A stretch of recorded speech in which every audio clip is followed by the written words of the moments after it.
हम लोग इस रूम में पढ़ रहे हैं, कल हमारा एग्ज़ाम है। और इधर मेरे अब्बू मेरे अम्मी पे चिल्ला रहे रात में, और उस तरीके का चिल्लाना, ऐसा नहीं कि एक चीज़ हो गया तो चिल्ला दिया, या चिल्लाना पे चिल्लाना, मतलब उसके बाद हो सके तो हाथ भी उठा दे, इस तरीके का। तो आप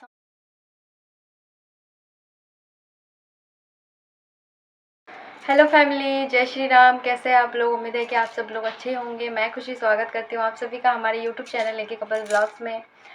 सो फैमिली, आप लोगों ने टाइटल देख लिया होगा, थंबनेल भी देख लिया होगा, तो समझ भी गए होंगे कि किस बारे में बात करने वाली हूँ। क्योंकि बहुत सारे लोग आते हैं जो हमारे प्यारे हेटर्स हैं, स्पेशली उन लोगों को लगता है कि मैं अपने फैमिली मेम्बर्स की बुराई करती हूँ, फैमिली की बुराई करती हूँ, अपने पापा के बारे में बुराई करती हूँ और ऐसे ही वीडियो बनाती हूँ, जानबूझ के ऐसे करती हूँ, जानबूझ के सब चीज़ें करती हूँ। तो आज उसी उसी से रिलेटेड मैं बात करने वाली हूँ कि मैं क्यों अपनी फैमिली की हमेशा बुराई करती हूँ, क्यों बोलती हूँ कि मेरे घर पे बहुत रेस्ट्रिक्शंस था। मेरे पापा मुझे बहुत सारी चीज़ें करने से मना करते थे, क्यों मना करते थे, क्यों नहीं करने देते थे, कैसे रखते थे। तो आज मैं अपने घर के बारे में ही बात करने वाली हूँ आप लोगों से, कि वहाँ पे मैं कैसे एक्चुअली रहती थी और घर पे ऐसा क्या स्टोरी था जिसकी वजह से, मतलब जिसकी वजह से मैं अपनी पापा से जो है इतनी नफ़रत करती हूँ। कोई तो वजह रही होगी ना। कोई इंसान, मतलब कोई एक बेटी अपने पापा के बारे में ऐसे ही बेकार में नहीं बोलेगी, बिना बात के नहीं बोलेगी। तो क्या ऐसी वजह थी, क्या ऐसी बात थी जिसकी वजह में मैं मतलब जिसकी वजह से मैं ऐसे फैमिली के बारे में हर वीडियो में ऐसे बोलती हूँ, ऐसे लोगों को मानना है। तो मैं ये बोलना चाहती हूँ कि पहली बात तो ये है कि मैं अपनी फैमिली की बुराई कभी नहीं करती हूँ, जितना हुआ है मेरे साथ उतना मैं बोलती हूँ।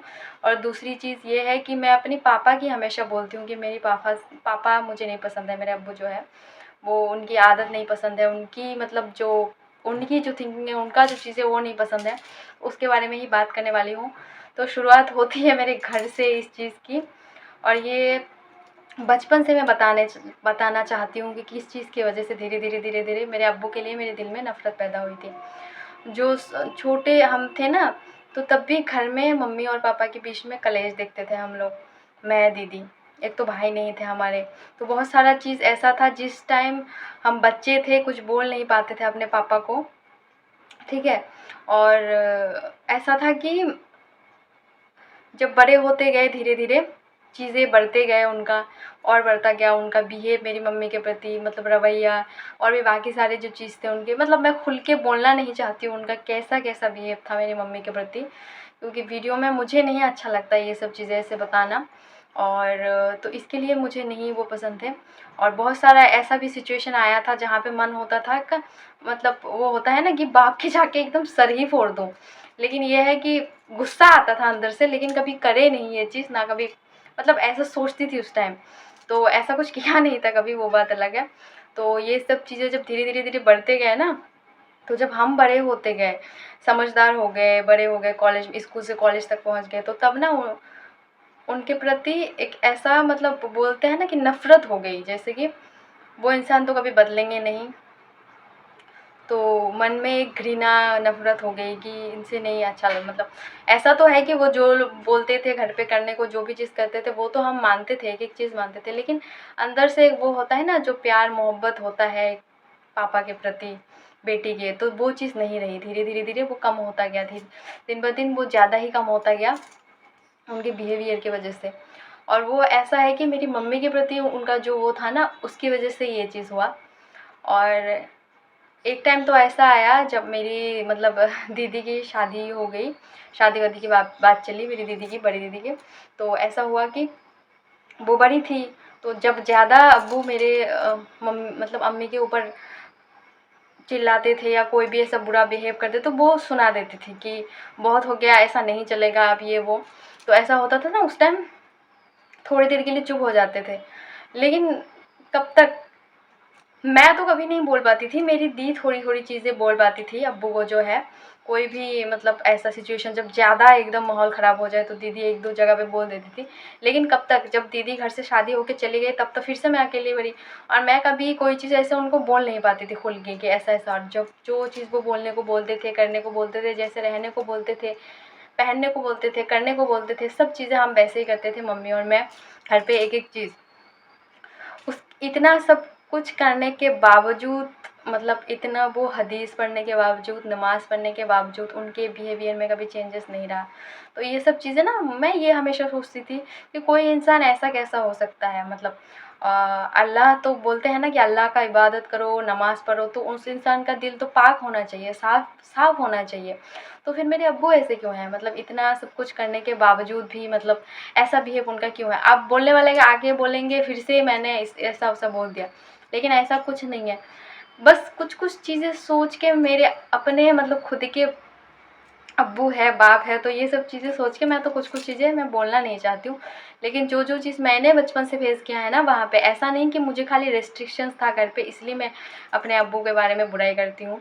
जो-जो चीज़ बचपन से देखते आए थे, अब मतलब मेरी अम्मी के ऊपर क्या-क्या मतलब अत्याचार हुआ है, मेरे बाप ने जैसा-जैसा किया, मैं हर एक चीज़ नहीं खुल के बताना चाहती हूँ। तो ये सब चीज़ों की वजह से ही अंदर ये जो है ना, अंदर का ये चीज़ है मेरे ऊपर।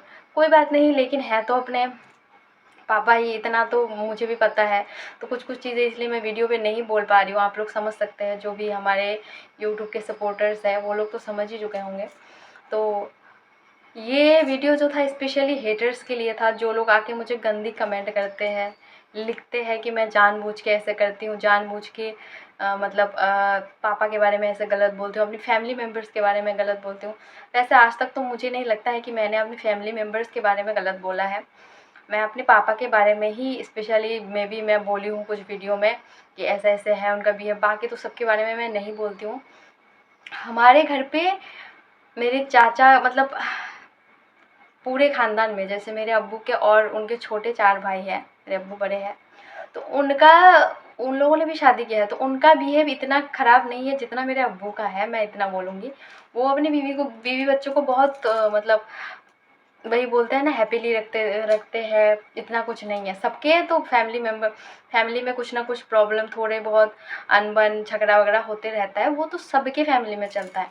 लेकिन हमारा उस तरीके का नहीं था। हमारा जो मैं बचपन से हम लोग देखते आ रहे थे ना, वो चीज़ मतलब एक तरीके का ना वो होता है कि बच्चों के दिमाग पे असर पड़ना होगा, ऐसा हम लोग बचपन से देखते आते थे। हम लोग इस रूम में पढ़ रहे हैं, कल हमारा एग्ज़ाम है और इधर मेरे अब्बू मेरे अम्मी पे चिल्ला रहे रात में, और उस तरीके का चिल्लाना, ऐसा नहीं कि एक चीज़ हो गया तो चिल्ला दिया, या चिल्लाना पे चिल्लाना मतलब उसके बाद हो सके तो हाथ भी उठा दे, इस तरीके का। तो आप समझ सकते हैं, मैं और नहीं खुल के बोलूँगी। तो ये सब चीज़ें देख देख के जब बड़ी होते गए, चीज़ें और होता गया, तो इस चीज़ की वजह से ही मतलब बहुत सारी चीज़ है ना जो, और स्पेशली मैं ये चीज़ भी आप लोगों से बोलना चाहती हूँ, मैं जो अपनी मम्मी से बात करती हूँ ना, तो ये सब चीज़ें सोच के ही मैं बात करती हूँ कि पता नहीं इस टाइम मेरी मम्मी की हालत अब कैसी हुई होगी। क्योंकि बड़ी बेटी तो पहले ही शादी होके चली गई थी ससुराल, और मैं यहाँ आ गई तो मेरी मम्मी हो गई है अकेली। जब हमारे रहते हुए मेरे अब्बू जो है उन पे इतना ज़्यादा चिल्लाना, अत्याचार करना, ये सब चीज़ें करते थे, तो मेरा ये है कि अब वो अकेली कैसे काटती होगी, जब दीदी घर पे आती होगी वो बात अलग है। तो ये सोच के ही मैं अपनी मम्मी से ना बात करती हूँ, ताकि वो ठीक है कि नहीं, इसीलिए मैंने बीच में अपने फ्रेंड से भी कांटेक्ट करने की कोशिश की, जो मुझे मिल गया है। अब उससे भी मुझे मतलब मिलता रहेगा कि घर पे क्या चल रहा है, नहीं चल रहा है। कम से कम मुझे खबर मिलती रहेगी। मैं अपने मम्मी के पास चाहे ना रहूँ, इतने दूर हूँ, लेकिन कम से कम उनका खबर मुझे मिलता रहेगा। ये सब चीज़ें हैं, और ना सोच के भी बुरा लगता है कि अब अकेली है। अब जब मतलब अब्बू उन पे चिल्लाते होंगे या कोई भी जैसे गंदा बिहेव करते होंगे, तो रोकने वाला अभी कोई नहीं है। पहले तो जैसे दीदी टोक देते थे और फिर मैं भी आ जाती थी, तो थोड़ा मतलब चुप हो जाते थे या घर से थोड़ी देर के लिए निकल जाते थे। अब तो वो भी नहीं है। मे बी आज तो हेटर्स को जवाब मिल ही गया होगा। बहुत सारी चीज़ें हैं ना फैमिली में, बता नहीं सकती वीडियो में। अगर मैं बताने पे आऊँगी तो वीडियो लंबा भी हो जाएगा और खतरनाक टाइप का वीडियो हो जाएगा। तो मुझे बहुत ज़्यादा गर्मी लग रही है, वीडियो को यहीं पे मैं कर देती हूँ एंड। होप सो आज का आपको ये वीडियो अच्छा लगा होगा। अगर अच्छा लगा होगा तो please like, share and subscribe ज़रूर कर दीजिएगा, और ज़्यादा से ज़्यादा वीडियो को शेयर कर दीजिएगा। और जो लोग हमारे चैनल पर नए हैं, प्लीज़ चैनल को सब्सक्राइब कर के बेल आइकन भी प्रेस कर लीजिएगा, ताकि हमारे आने वाले वीडियोज़ का हर नोटिफिकेशन आप सभी को मिल सके। इसी के साथ मिलते हैं प्यारे से नेक्स्ट व्लॉग में। तब तक के लिए आप लोग अपना ख्याल रखिए। Love you all, take care, bye, जय श्री राम फैमिली।